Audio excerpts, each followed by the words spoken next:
So an exercise I'd like you to do is to make a green. So as we refer back to the color wheel, that yellow and blue makes green. But now I'm going to look at using a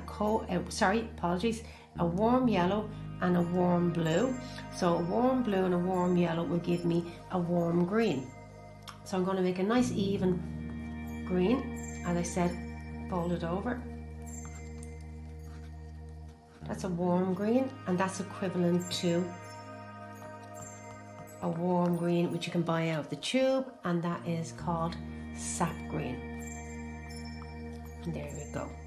Now if I want to make this darker, and as you can see out of the tube it's just one shade, but I want to make this sap green from the tube or the one I've made here, I will go then and take more blue and mix the blue into the green, and you'll get a darker shade of green. I want to make it darker, I add more blue to it. Clean your palette knife, and I want to make that lighter, add more yellow to it. So there we go.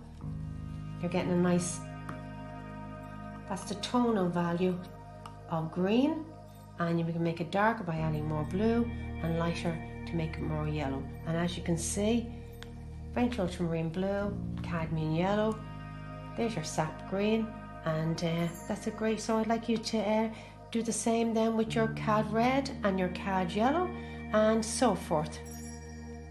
That's great, thank you.